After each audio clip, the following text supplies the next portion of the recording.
नमस्कार, हिमाचल खबरनामा में आपका स्वागत है। मैं हूं कैलाश वर्मा। सबसे पहले नजर डालते हैं कुछ खास सुर्खियों पर।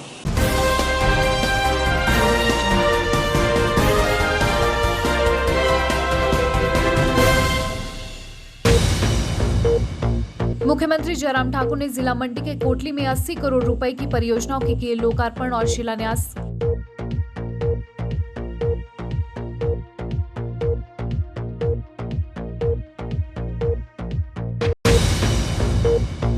देश के साथ साथ प्रदेश भर में बड़ी ही श्रद्धा और उत्साह के साथ मनाया गया जन्माष्टमी पर्व।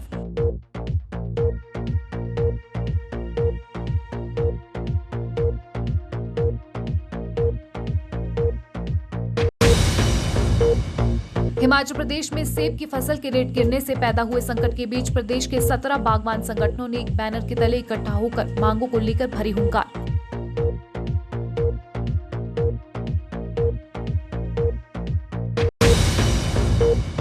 हिमाचल प्रदेश सरकार ने टोक्यो ओलंपिक्स में सिल्वर मेडल जीतने वाले ऊना के निषाद कुमार को पुरस्कार के तौर पर 1 करोड़ रुपए देने की घोषणा।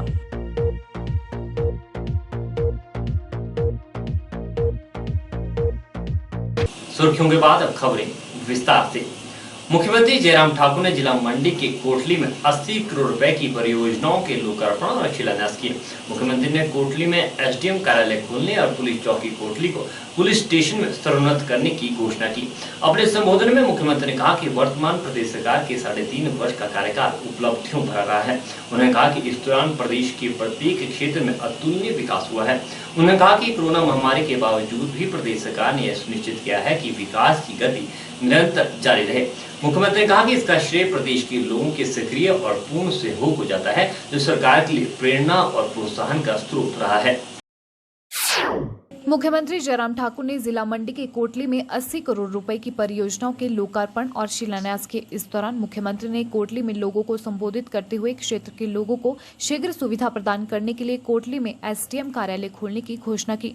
उन्होंने क्षेत्र में गठित 4 नई ग्राम पंचायतों में पंचायत भवनों के निर्माण के लिए प्रत्येक पंचायत को 11 लाख रुपए प्रदान करने, मंडी में किसान भवन की मुरम्मत के लिए 10 लाख रुपए, पुलिस चौकी कोटली को पुलिस स्टेशन में स्तरोन्नत करने, कोटली में अटल आदर्श पाठशाला खोलने, क्षेत्र में 5 संपर्क मार्गों के लिए प्रत्येक मार्ग को 5 लाख रुपए देने और क्षेत्र की राजकीय वरिष्ठ माध्यमिक पाठशाला में विज्ञान कक्षा आरंभ करने की भी घोषणा की। मुख्यमंत्री ने कहा कि विधानसभा क्षेत्र के धुआं देवी क्षेत्र को पर्यटन की दृष्टि से विकसित किया जाएगा। उन्होंने धुआं देवी में पटवार वृत्त खोलने, प्राथमिक स्वास्थ्य केंद्र पंडोह को सामुदायिक स्वास्थ्य केंद्र में स्तरोन्नत करने, मंडी में बंदोबस्त कार्यालय खोलने और क्षेत्र के पशु औषधालय को पशु अस्पताल में स्तरोन्नत करने की भी घोषणा की। मुख्यमंत्री जयराम ठाकुर ने कहा कि भारत में पहले एक भी पीपी किट तैयार नहीं की जाती थी, लेकिन प्रधानमंत्री नरेंद्र मोदी के कुशल नेतृत्व के फलस्वरूप आज देश में 6 लाख पीपी किट प्रतिदिन तैयार की जाती है। मुख्यमंत्री ने कहा कि हिमाचल प्रदेश ने कोविड टीकाकरण के तहत पहली खुराक लगाने में 100% लक्ष्य प्राप्त कर लिया है। उन्होंने कहा कि इस उपलब्धि को प्राप्त करने वाला हिमाचल प्रदेश देश का पहला राज्य है। इससे पूर्व मुख्यमंत्री ने 80 करोड़ रुपए की लागत की 12 विकासात्मक परियोजनाओं के लोकार्पण व शिलान्यास किए। मुख्यमंत्री ने श्री कृष्ण जन्माष्टमी के अवसर पर राज्य के लोगों को बधाई दी। स्पोर्टी खट का जो चैनलाइजेशन का लगभग 35 करोड़ की लागत से हम उसका प्लान बना करके आगे बढ़ रहे हैं और उसका काम भी हम शुरू करने वाले हैं। उसको करेंगे, हमने बोला करेंगे उसको। ऐसी बहुत सारी है। आपका क्लस्टर यूनिवर्सिटी का काम चल रहा है और मैं उम्मीद करता हूं कि क्लस्टर यूनिवर्सिटी जो है हमारी लगभग 2 या 3 महीने के अंदर अंदर बनकर के तैयार हो जाएगी। यहाँ पर मंडी में बहुत बड़ा कैंपस उसका बन रहा है। 3.5 वर्ष के कार्यकाल में जहां हिमाचल प्रदेश के विकास की अगर हम बात करें, हिमाचल प्रदेश में पिछले 15 वर्षों से एक भी पंचायत नहीं बनी थी, एक भी पंचायत नहीं बनी थी। हमने अब की बार 412 नई पंचायतें बनाई, जिसमें से 4 पंचायतें आपको बनी। आपकी धुआं देवी एक नई पंचायत बनी है, एक द्रुपल नई पंचायत बनी है, एक डिढाल नई पंचायत बनी है और शायद मेकल में मानथला भी नई पंचायत बनी है। इन चारों पंचायतों के लिए नए भवन की जरूरत पड़ेगी और इसलिए इन चारों पंचायतों को पंचायत भवन के निर्माण के लिए मैं 11-11 लाख रुपए देने की आशा करता हूं। जसवा प्रागपुर विधानसभा क्षेत्र के डाडासीबा में उद्योग मंत्री विक्रम ठाकुर ने 29 पंचायतों के 429 लाभार्थियों को हिमाचल गृहिणी सुविधा योजना के तहत गैस कनेक्शन वितरित किए। इस अवसर पर उद्योग मंत्री विक्रम सिंह ठाकुर ने कहा कि प्रधानमंत्री नरेंद्र मोदी ने गृहिणियों को धुएं से मुक्ति दिलाने के लिए उज्ज्वला योजना के तहत मुफ्त गैस चूल्हे उपलब्ध करवाने का कार्य किया है। उन्होंने कहा कि प्रदेश की जयराम सरकार ने प्रधानमंत्री के संकल्प को पूरा करने के लिए प्रदेश वासियों के लिए हिमाचल गृहिणी सुविधा योजना शुरू की और इस योजना के तहत अभी तक प्रदेश में लगभग 3 लाख कनेक्शन दिए जा चुके हैं। जसवा प्रागपुर विधानसभा क्षेत्र के डाडासीबा में उद्योग मंत्री विक्रम सिंह ठाकुर ने 29 पंचायतों के 429 लाभार्थियों को हिमाचल गृहिणी सुविधा योजना के तहत गैस चूल्हे कनेक्शन वितरित किए। इस दौरान उन्होंने कहा कि प्रदेश सरकार ने वर्तमान कार्यकाल पूरा करने से पूर्व प्रदेश में हर घर में गैस चूल्हा पहुंचाने का कार्य कर एक कीर्तिमान स्थापित किया। उन्होंने कहा कि प्रदेश में मुख्यमंत्री जयराम ठाकुर की सरकार बनने के बाद जो जसवा प्रागपुर विधानसभा क्षेत्र पहले अपेक्षित रहता था, अब उसे अपेक्षा से अधिक मिल रहा है।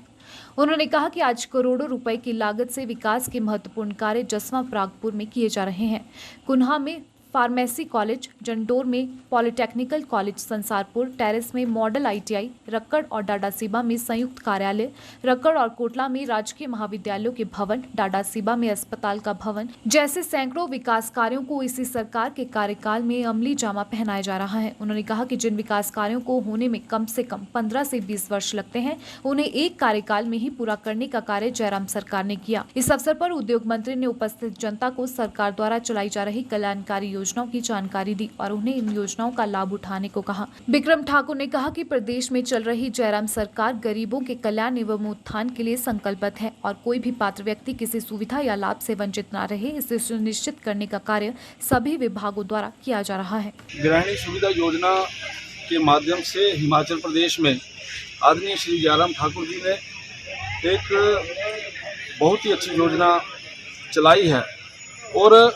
हिंदुस्तान में हिमाचल प्रदेश एक ऐसा प्रदेश है जहाँ पर ये जो योजना है पूर्ण रूप से घर घर तक पहुँची है। मुझे इस बात की खुशी है कि गांव में रहने वाले माताएं और बहनें जो चूल्हे के धुएं के कारण से बीमार हो जाती थी, और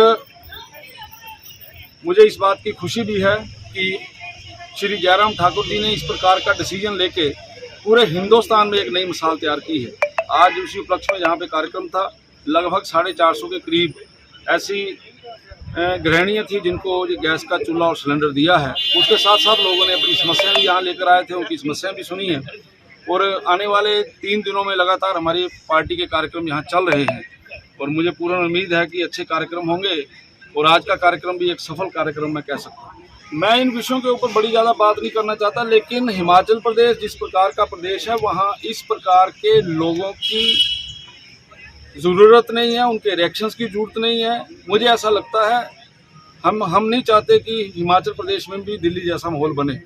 ये वो लोग हैं जिनके पास करोड़ों रुपए की संपदा है, अपने सारी चीज़ें हैं और केवल किसान के नाम पर लोगों के साथ धोखाधड़ी कर रहे हैं। और मुझे इस बात का दुख है कि हिमाचल प्रदेश में भी कुछ लोगों ने ऐसे लोगों को यहाँ लाकर यहाँ का वातावरण खराब करने की कोशिश की। कृष्ण जन्माष्टमी पे आज सभी बहनें माताएं यहाँ आई हुई थी, मैंने उन सबको बधाई दी है और मैं जसवा प्रागपुर विधानसभा क्षेत्र के हर नागरिक को भी इसकी बधाई देना चाहता हूँ, क्योंकि सब लोग आज इतनी व्यस्तता के बावजूद भी कार्यक्रम में आए हैं। इन सबको बहुत बहुत बधाई। देवभूमि हिमाचल प्रदेश में श्री कृष्ण जन्माष्टमी के पर्व की खूब धूम रही। राजधानी शिमला में भी श्री कृष्ण जन्माष्टमी बड़ी श्रद्धा और उल्लास के साथ मनाई गई। शहर के मंदिरों में श्रद्धालुओं ने कोविड नियमों का पालन करते हुए दर्शन किए। शिमला के गंदरजा स्थित राधा कृष्ण मंदिर में भी जन्माष्टमी का पर्व धूमधाम से मनाया गया। मंदिर में दर्शन के लिए लोगों की लंबी कतारें लगी रही। मंदिर परिसर हाथी घोड़ा पालकी जय कन्हैया लाल के भजनों से गूंज उठा। देखिए खास रिपोर्ट।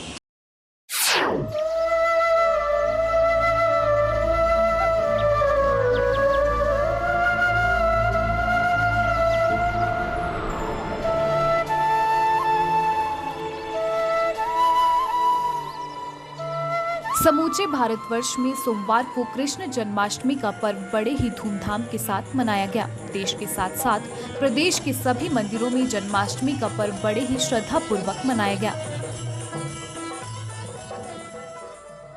हालांकि मंदिर प्रबंधकों ने सरकार द्वारा जारी कोरोना महामारी के नियमों का पालन करते हुए मंदिरों में श्रद्धालुओं की ज्यादा भीड़ नहीं होने दी। सभी मंदिरों के बाहर गेट पर ही श्रद्धालुओं के लिए सैनिटाइजर की व्यवस्था की गई थी और बिना मास्क के मंदिर में प्रवेश नहीं करने दिया गया।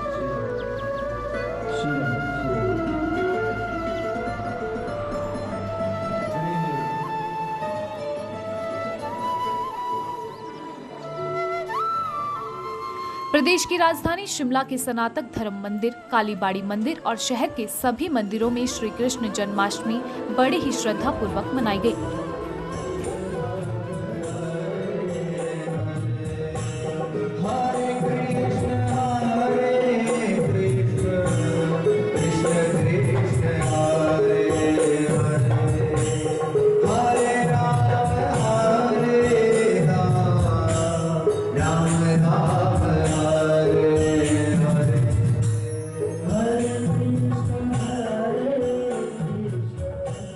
शिमला के गंज बाजार स्थित राधा कृष्ण मंदिर में हर साल कृष्ण जन्माष्टमी को हर्षोल्लास के साथ मनाया जाता है, लेकिन कोरोना की वजह से इस वर्ष भी कार्यक्रम को छोटे स्तर पर ही मनाया गया। बीते साल भी कोरोना की वजह से कार्यक्रम नहीं हो सका था।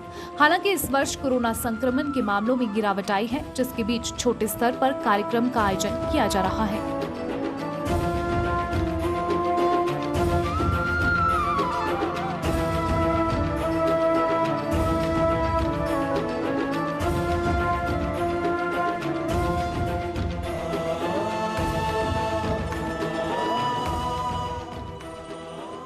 इस दौरान मंदिर परिसर में बहुत से श्रद्धालु पंक्तियों में खड़े होकर लड्डू गोपाल को झूला झुलाने के लिए अपनी बारी का इंतजार करते दिखाई दे और अपनी बारी आने पर श्रद्धालुओं ने लड्डू गोपाल को झूला झुलाया और अपना शीश नवाकर उनका आशीर्वाद लिया।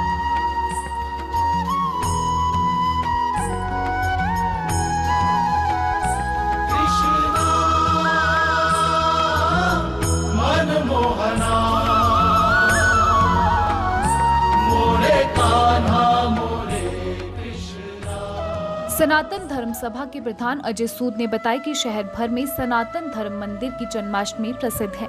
हर साल बेहद धूमधाम से भगवान श्री कृष्ण का जन्मदिन मनाया जाता है, लेकिन इस साल कोरोना की वजह से कार्यक्रम को छोटे स्तर पर ही मनाया गया। उन्होंने कहा कि इस कार्यक्रम के दौरान कोरोना से बचाव के नियमों का विशेष तौर पर ध्यान रखा गया। उन्होंने बताया कि भगवान श्री कृष्ण का भजन कीर्तन 30 अगस्त रात 12 बजे तक चलेगा। उन्होंने सभी प्रदेशवासियों को भगवान श्री कृष्ण जन्माष्टमी की शुभकामनाएं दी।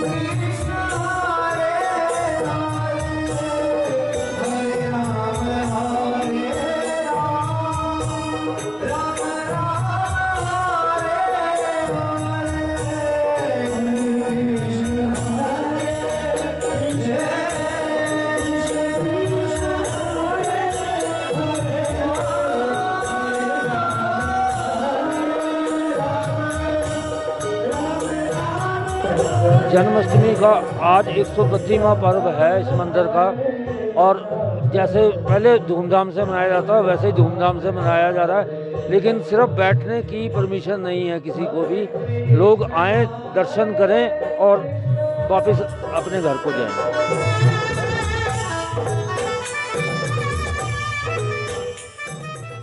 वहीं कालीबाड़ी मंदिर के पुजारी ने भी सभी प्रदेशवासियों को श्री कृष्ण जन्मोत्सव की बधाई दी और सभी प्रदेशवासियों से अनावश्यक बाहर न घूमने की अपील की।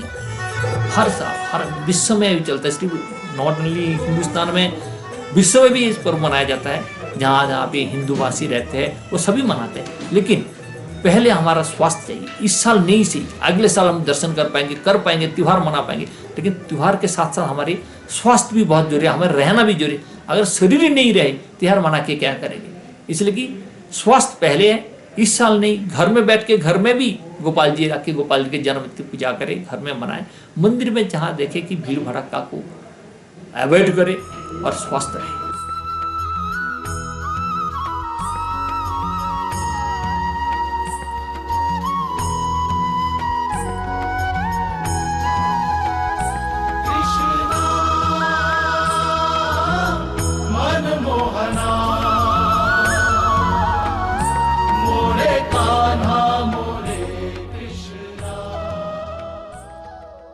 भाजपा के वरिष्ठ नेता एवं पूर्व मुख्यमंत्री प्रोफेसर प्रेम कुमार धूमल ने टोक्यो ओलंपिक्स में सिल्वर मेडल जीतने वाले ऊना के निषाद कुमार व उनके परिवार को बधाई दी है। प्रोफेसर प्रेम कुमार धूमल ने कहा कि साधारण परिवार से संबंध रखने वाले निषाद कुमार की उपलब्धि काबिले तारीफ है। उन्होंने कहा कि निषाद कुमार ने अपने परिवार और हिमाचल प्रदेश का नाम और सम्मान बढ़ाया है। प्रोफेसर धूमल ने कहा कि भले ही इस बार निषाद कुमार ने सिल्वर मेडल जीता है, लेकिन मुझे विश्वास है कि वह अगली बार गोल्ड मेडल लाएंगे। हिमाचल के किसान के बेटे ने रविवार को टोक्यो पैरालंपिक्स 2020 में ऊंची कूद में सिल्वर मेडल जीतकर इतिहास रच दिया। ऊना जिला के अंब उपमंडल के बदायूं निवासी निषाद ऐसा करने वाले पहले हिमाचली खिलाड़ी बने हैं। उन्होंने 2.06 मीटर ऊंची कूद लगाकर एशिया रिकॉर्ड बनाया। बता दें कि निषाद के पिता रजपाल सिंह किसान हैं, जबकि माता पुष्पा देवी गृहिणी हैं। निषाद जब 8 साल के थे तब चारा काटते समय मशीन में उनका हाथ कट गया था। छोटे से कस्बे के सरकारी स्कूल से 12वीं कक्षा की पढ़ाई के दौरान ही उन्होंने लक्ष्य बना लिया था कि वह खेलों में भविष्य बनाएंगे।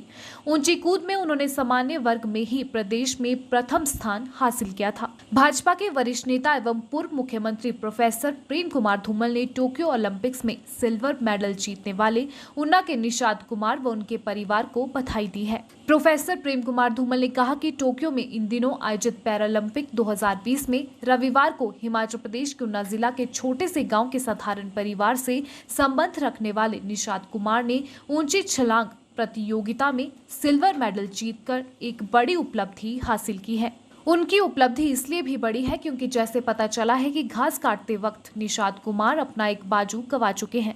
उन्होंने कहा कि निषाद कुमार को देखकर लगता है कि वीरभूमि हिमाचल प्रदेश के युवा खेलों में भी किसी से कम नहीं है। पूर्व मुख्यमंत्री ने हिमाचल प्रदेश सरकार का निषाद कुमार को इनाम के तौर पर 1 करोड़ रुपए देने के लिए भी धन्यवाद किया। टोक्यो में जो पैरा ओलंपिक्स का आयोजन किया जा रहा है, वहाँ पर कल ऊंची छलांग में हिमाचल प्रदेश के जिला ऊना के एक छोटे से गांव से संबंधित श्री निषाद कुमार ने सिल्वर मेडल जीता है। मुझे बताया गया कि निषाद कुमार का एक बाजू घास काटते हुए कट गया था। तो साधारण परिवार के एक व्यक्ति ने जो इतना शानदार उपलब्धि प्राप्त की है, उस परिवार को, निषाद कुमार को, उसके माता पिता को बहुत बहुत बधाई। प्रदेश सरकार का धन्यवाद, जिन्होंने 1 करोड़ रुपये देने की घोषणा की है। मुझे विश्वास है इस बार सिल्वर मेडल जीता है तो निषाद अगली बार गोल्ड मेडल जीत के आएंगे। इसके लिए शुभकामनाएं, बहुत बहुत बधाई। कोरोना की संभावित तीसरी लहर के चलते अभी खतरा टला नहीं है, जिसके लिए प्रदेश सरकार ने 31 अगस्त तक 100% कोरोना रोधी टीके की पहली खुराक का लक्ष्य निर्धारित किया है। एसडीएम बिलासपुर रामेश्वर दास ने सभी लोगों से अपील की है कि 31 अगस्त तक पहली खुराक अवश्य लें। उन्हें बताया कि जंगल क्षेत्र में रोजाना टीकाकरण हो रहा है और इसके अतिरिक्त 3 टीमें घर घर जाकर भी टीकाकरण कर रही है। उन्हें बताया कि लोग घर पर भी अपना टीकाकरण करवा सकते हैं। एसडीएम ने कोरोना संक्रमण से बचाव को लेकर लोगों से एहतियात और सावधानी बरतने की भी अपील की है। पिछले कल से हमने वैक्सीनेशन 100% जो पात्र लोग हैं 18 प्लस एज के ग्रुप के, उसकी 100% वैक्सीनेशन का ड्राइव चलाया हुआ है और सभी बीएमओज़ को पूर्ण रूप से उसमें प्रोग्राम बनाए गए हैं और उसकी आज मॉनिटरिंग हो रही है 2-2 घंटे बाद कि कितनी ये वैक्सीनेशन फील्ड में हो चुकी है। और माननीय उपायुक्त महोदय ने आज ये निर्णय लिया है कि हमने 30 अगस्त तक कंप्लीट वैक्सीनेशन ज़िला बिलासपुर में करनी है और इसके लिए हमने खंड स्वास्थ्य अधिकारी तक के छोटी टीम्स बनाई हुई हैं और ये टीम्स जो हैं घर घर जा रही हैं और जितने भी अपंग, असहाय और दूसरे बीमार लोग घरों पे हैं उनके लिए हमने ये टीमें गठित कर दी हैं और ये टीमें घर घर जाके लोगों की वैक्सीनेशन कर रही है। इसके अलावा हमने एक्स्ट्रा टीमें बनाई हैं और जो ज़िला स्तर पर वैक्सीनेशन का ये कार्य चलता है और प्रोग्राम सीएमओ बनाते हैं और बीएमओज़ ने ये एक्स्ट्रा टीम बना के अपना ये वैक्सीनेशन ड्राइव चलाया है और मुझे पूर्ण आशा है कि ये टारगेट जो है हम 30 अगस्त तक अचीव कर लेंगे। मेरा पब्लिक से यही अनुरोध है कि सभी लोग जहाँ जहाँ भी हमारी टीमें जा रही हैं, जिन्होंने वैक्सीनेशन नहीं लगवाया है वो कृपया वैक्सीनेशन करवा लें, क्योंकि अब सरकार ने सबको ये वैक्सीनेशन 18 साल से ऊपर जितने भी ग्रुप हैं उनके लिए खुली कर दी हैं और घर घर आपके हर गांव में वैक्सीनेटर्स जो हैं पहुंच रहे हैं। अंतर्राष्ट्रीय ख्याति प्राप्त पर्यावरण प्रेमी किंकरी देवी की स्मृति में उनके गृह कस्बे संगड़ाहा में निर्माणाधीन पार्क का कार्य अंतिम चरण पर है। पार्क का निर्माण करीब 8.5 बीघा भूमि पर किया जा रहा है। वर्ष 2008 से पार्क निर्माण के लिए संघर्षरत हरिजन लीग और पार्क समिति ने यहां पर्यावरण संग्रहालय और राष्ट्रीय पुरस्कार विजेता किंकरी देवी की आत्मकद प्रतिमा लगाने के लिए 1 करोड़ का अतिरिक्त बजट उपलब्ध करवाने की मांग को लेकर प्रधानमंत्री नरेंद्र मोदी को पत्र भेजा है। किंकरी देवी पार्क समिति के अध्यक्ष विजय आजाद ने कहा कि स्वर्गीय किंकरी देवी ने पर्यावरण संरक्षण के लिए इस क्षेत्र में खनन माफिया, भू माफिया और वन माफिया के खिलाफ कई संघर्ष किए हैं, जिन्हें हमेशा याद रखा जाएगा। जो इस क्षेत्र की आन बान शान रही स्वर्गीय किंकरी देवी, जिन्होंने अपने अथक प्रयासों से भू माफिया, वन माफिया और चूना खदानों के लिए संघर्ष तथा आंदोलन किया, इनके संदर्भ में हमने हिमाचल प्रदेश सरकार, केंद्र सरकार से आग्रह किया है कि इनके नाम पर एक पार्क का निर्माण किया जाए, जो कि लगभग पूरा होने जा रहा है। मैं विकास खंड अधिकारी संगड़ा, एसडीएम साहब संगड़ा, जिला प्रशासन जिला सिरमौर का आभार व्यक्त करना चाहता हूं, जिन्होंने समय समय पर पर्यावरण विख्याति स्वर्गीय किंकरी देवी पार्क निर्माण के लिए धनराशि मुहैया करवाई तथा समय समय पर पार्क का निरीक्षण किया। अब इस कदर हमारे जो पार्क का निर्माण है लगभग पूरा होने जा रहा है। जो लागत मुबलिक राशि इस पर खर्च होनी थी वह हो चुकी है। अब हमने इस पार्क निर्माण के लिए उद्घाटन की प्रक्रिया भी शुरू करनी है और जो हमने किंकरी देवी पार्क में संग्रहालय तथा अन्य गतिविधियां इसमें प्रस्तावित की है, उसके लिए भारतवर्ष के सम्माननीय प्रधानमंत्री श्रीमान नरेंद्र मोदी जी के हमने प्रस्ताव पारित करते हुए इसके लिए अतिरिक्त बजट मुहैया कराने के लिए पुरजोर प्रार्थना की है। इसके लिए मैं पुनः हिमाचल प्रदेश सरकार और जिला प्रशासन, उपमंडल स्तर का प्रशासन का आभारी रहूँगा, जिन्होंने समय समय पर हमारे को बजट मुहैया कराने के लिए अपना पूरा आशीर्वाद प्रदान किया। मैं समिति की तरफ से एक बार पुनः प्रदेश सरकार और जिला प्रशासन का धन्यवाद करूँगा। वैश्विक महामारी कोरोना के चलते पर्यटन, ट्रांसपोर्ट और अन्य कारोबार प्रभावित हुआ है। वहीं कोरोना की सबसे ज्यादा मार उन लोगों पर पड़ी है जो छुटमुट व्यवसाय से अपने परिवार का गुजर बसर कर रहे थे। मंदिरों के बाहर स्टॉल लगाकर प्रसाद और पूजा सामग्री बेचने वाले ऐसे लोग भी काम के अभाव और ग्राहक न मिलने से आर्थिक तंगी से जूझ रहे हैं। कोरोना के चलते पहले मंदिर श्रद्धालुओं के लिए बंद रहे, तो वहीं अब कोरोना के मामले में थोड़ी कमी आने के बाद कोविड नियमों के तहत मंदिरों में श्रद्धालुओं को प्रवेश की अनुमति तो दे दी गई है, बावजूद इसके काफी कम लोग मंदिर में दर्शन के लिए पहुंच रहे हैं। ऐसे में मंदिर के बाहर स्टॉल लगाए बैठे इन लोगों का कारोबार ना के बराबर रह गया है। मैं लगभग 20 साल से यहीं बैठ रहा हूँ, कालीबाड़ी शिमला कालीबाड़ी मंदिर के आगे, और प्रसाद बेचते हैं महामाई का। आजकल भगवान कृष्ण जी का जन्माष्टमी है, उनके लिए वस्त्र वगैरह भी हम लोग बेचते हैं और जो भी उनकी सामग्री होती है वस्त्रों की। लेकिन जैसे पहले काम होता था वो काम नहीं है। काम सिर्फ इतना है कि ये दिहाड़ी में हम 400-500 रुपये की सेल करके चल जाते थे, क्या बड़ी बात है। इधर तो ऐसे ही है, इधर काम नहीं है। सरकार से हम कहाँ करके इसमें सरकार से तो यही मांग करते हैं भाई लॉकडाउन का दूसरा ना करें।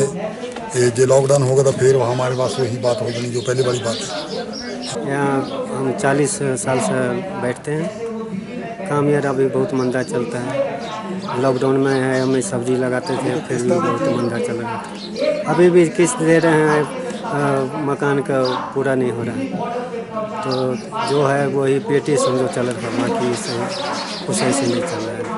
इन पिछले 2 सालों से हमारा काम देखा जाए तो बिल्कुल ही ख़त्म ही है।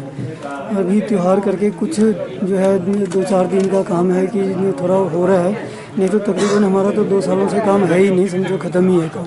कोरोना काल में हमारे को बहुत दिक्कत हुई है। 1.5-2 साल तो लगभग हमने बहुत कष्ट झेला। अभी कृष्णाष्टमी करके थोड़ा 2-4 दिन से रौनक है, थोड़ा काम निकल रहा है, लेकिन अब कल से फिर एकदम डाउन हो जाएगा। तो फिर वही उसके बाद श्राद्ध आ जाएंगे, क्या बोलते हैं, श्राद्ध आ जाएंगे, मतलब काम डाउन ही डाउन है। अब ये हमारा का 2-4 दिन से ही काम थोड़ा ठीक रहा है, बाकी तो बहुत हालत ख़राब ही रहे। थोड़ा डर है मंदिर आने में कि क्या होगा क्या नहीं होगा, इसके लिए लोग भी पैसा भी खर्च रहे, बहुत सोच समझ के खर्च रहे हैं कि पता नहीं ये बुरा वक्त कब तक चलेगा, ये दिक्कत है सर। शिमला के इंदिरा गांधी खेल परिसर में 32वीं राज्य स्तरीय जूडो प्रतियोगिता संपन्न हो गई। प्रतियोगिता के समापन अवसर पर डीआईजी आईटीबीपी प्रेम कुमार बतौर मुख्य अतिथि शरीक हुए। प्रदेश जूडो एसोसिएशन के महासचिव रमेश चौहान ने बताया कि इस चैंपियनशिप में 8 जिलों के 250 प्रतिभागी ने भाग लिया। उन्होंने कहा कि राज्य स्तरीय इस प्रतियोगिता से चयनित प्रतिभागी राष्ट्रीय स्तर की प्रतियोगिता में हिस्सा लेंगे। ये हमारी जो राज्य जूडो प्रतियोगिता है, 32वीं राज्य जूडो प्रतियोगिता है, ये हमारी 27 से अराइवल था टीमों का, और आज इसका समापन समारोह है। और इसके हमारे मुख्य अतिथि डीआईजी आईटीबीपी है प्रेम कुमार जी, और मुख्य अतिथि के साथ जो अतिथि है वो है हमारे हिमाचल राज्य जूडो संघ के अध्यक्ष प्रताप वर्मा जी। तो हमारा इसमें 250 लड़के व लड़कियों ने भाग लिया है, और आज हमारे जो है सीनियर बॉयज़ के फाइनल मैचेस रहे हुए हैं जो अभी चल रहे हैं। तो इसमें जो भी बच्चे सेलेक्ट हो गए वो नेशनल के लिए पार्टिसिपेट करेंगे, और इनका एक प्रशिक्षण शिविर लगाया जाएगा यहाँ, और 10-15 दिन के बाद जो है उसके बाद इनको नेशनल के लिए चयनित करके जिस भी समय हमारी नेशनल की डेट आएगी उसके लिए बच्चे जाएंगे।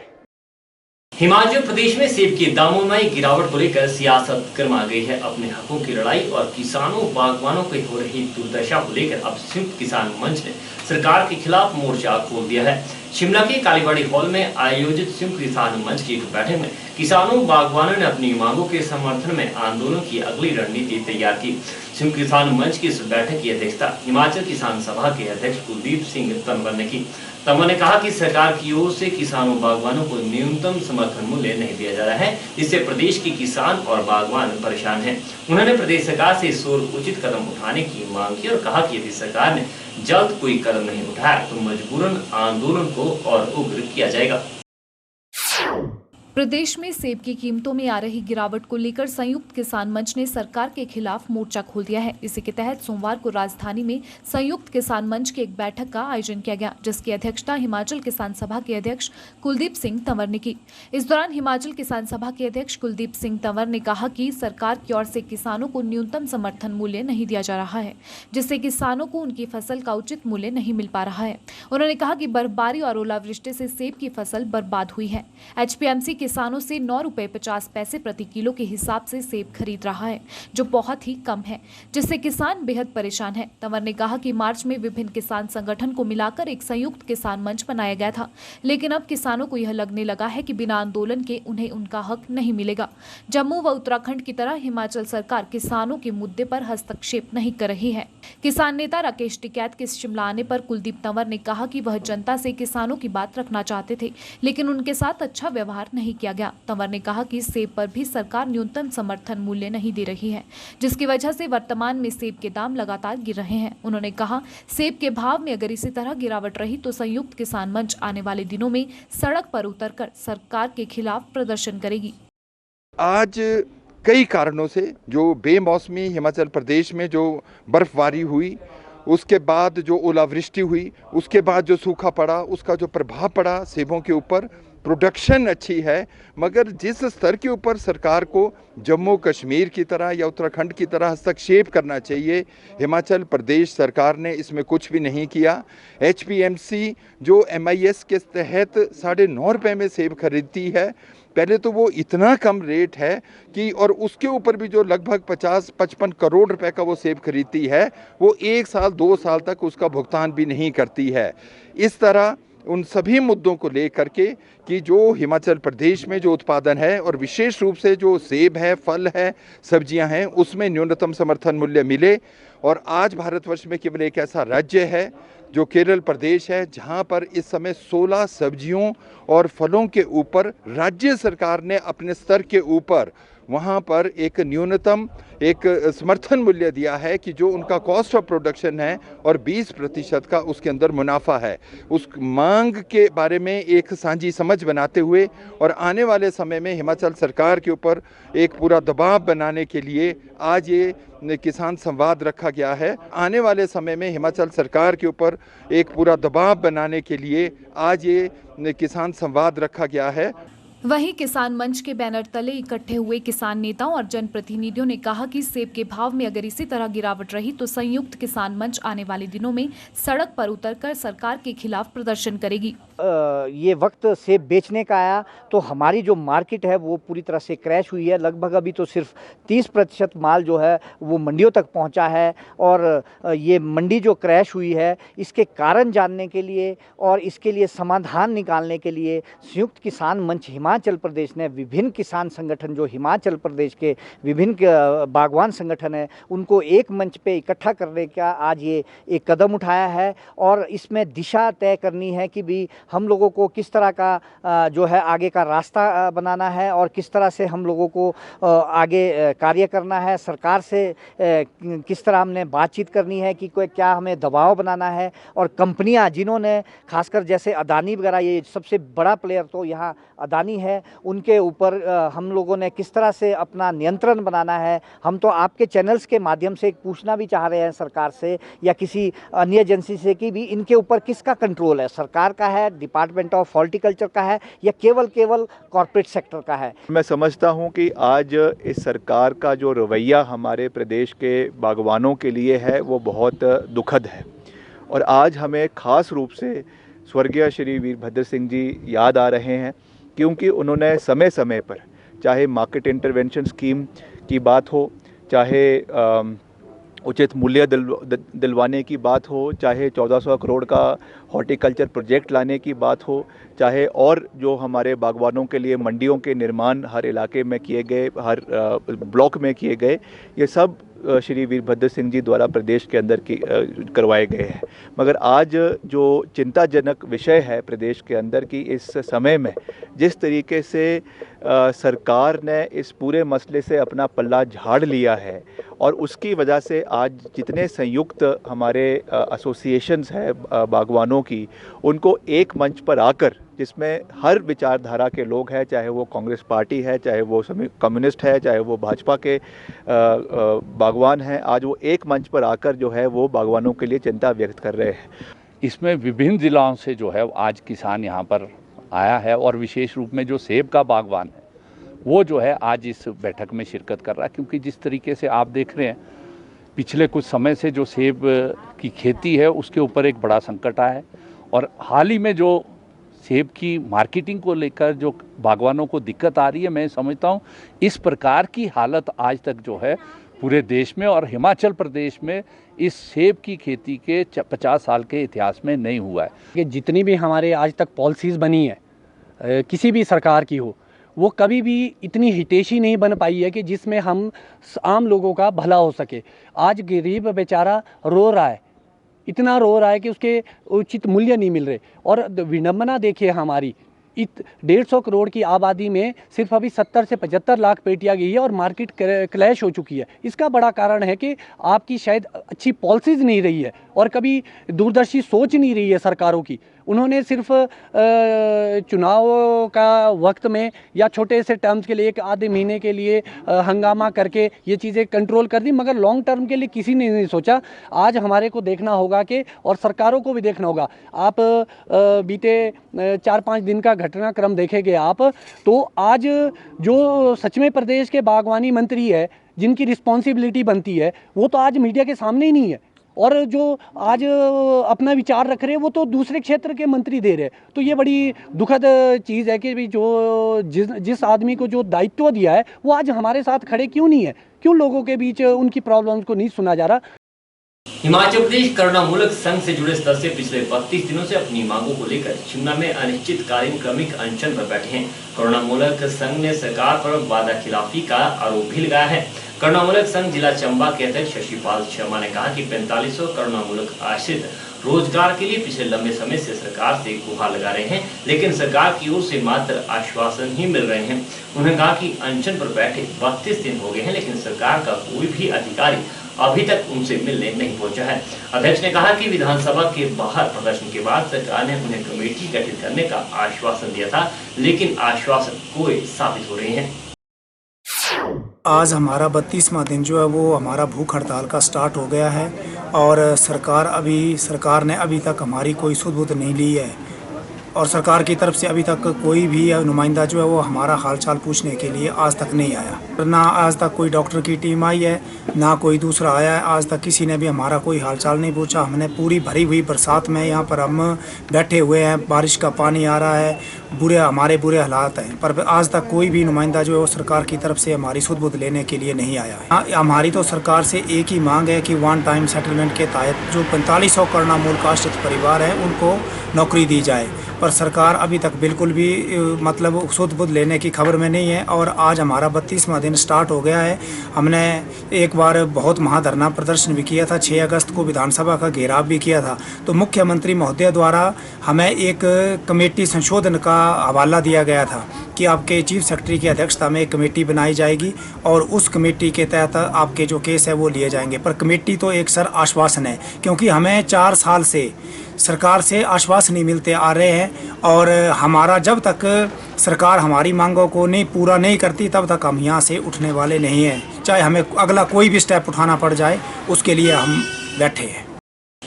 इस बार 31 अगस्त को गोगा नवमी का पर्व मनाया जाएगा। गोगा देव राजस्थान की लोक देवता है, जिन्हें जाहरवीर गोगा के नाम से भी जाना जाता है। राजस्थान के अलावा मध्य प्रदेश, पंजाब और हरियाणा सहित हिमाचल प्रदेश के कुछ क्षेत्रों में भी इस पर्व को बड़ी श्रद्धा और विश्वास के साथ मनाया जाता है। पौराणिक मान्यता के अनुसार गोगा महाराज की पूजा से सर्पदंश का खतरा नहीं रहता है और संतान प्राप्ति की इच्छा पूरी होती है। भाद्रपद माह के कृष्ण पक्ष की नवमी वाल्मीकि समाज का मुख्य त्योहार श्री गोगा नवमी मनाई जाती है। इस साल यह तिथि 4 सितंबर मंगलवार को पड़ी है। इन्हें गोगाजी, गोगावीर, जाहिरवीर और राजा मंडलिक नामों से भी जाना जाता है। राजधानी शिमला में इस पर्व को बड़ी श्रद्धा और उत्साह के साथ मनाया जा रहा है। जी सर, गुग्गा जहर पीर की आज छड़ियाँ निकाली जा रही हैं और क्यों मनाया जाता है इस उत्सव को और क्या है इसके बारे में? ये गुग्गा जहर पीर है, इसको सारा देश और सारे घूमता जो इसको मनाया जाता है। ये हर साल हम इसको धूमधाम से यहाँ कोड़ा हॉस्पिटल से चलते हैं हमेशा। हमारे को 1560-70 साल हो गए यहाँ सेवा कर दें और इसके बाद हम मिडल बाजार जाते हैं, उत्थे अपना निशान लगाते। नौवीं को उत्थे धूमधाम से नौवीं मनाई जाती है मिडल बाजार में और हर साल हम बड़े धूमधाम से मेला खत्म होने के बाद हम बागड़ जाते हैं जहाँ इनका गुग्गा जी का जन्म हुआ है।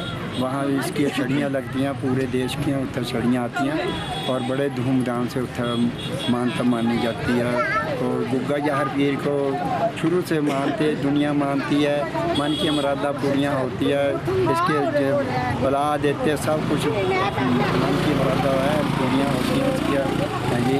और इसका असली स्थान दर्दरेड़ा है हैं जी, जहाँ इनका जन्म हुआ था। समाए जो आके बागड़ में समाए हैं जी, उत्थे हर साल धूमधाम से अष्टमी को मेला लगता है और नौवीं को अपना नौवीं।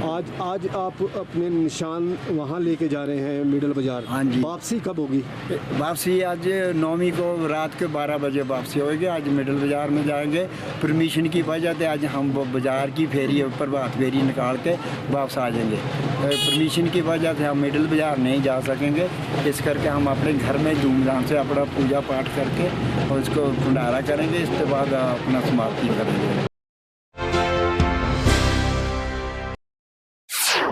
मानवता की सेवा में कार्यरत inner wheel club of Shimla mid town की ओर से स्थानीय रोटरी टाउन हॉल में निःशुल्क स्वास्थ्य जांच शिविर का आयोजन किया गया। एक दिवसीय इस शिविर में विशेषज्ञ चिकित्सकों ने लोगों के स्वास्थ्य की जांच की। क्लब की सदस्य प्रीत कौर ने कहा कि शिविर में काफी लोगों ने अपने स्वास्थ्य की जाँच करवाई। उन्होंने बताया कि शिविर में हाईटेक मशीन से लोगों के स्वास्थ्य की जाँच की गई और स्वास्थ्य परामर्श भी दिया गया। इनर व्हील क्लब की मैं मिड टाउन की वो मेंबर हूँ मैं, और हमें inner wheel club mid town वालों ने इनविटेशन दिया है। हम लोग इलेक्ट्रो एक्यूपंक्चर की मशीन के थ्रू लोगों के चेकअप करते हैं।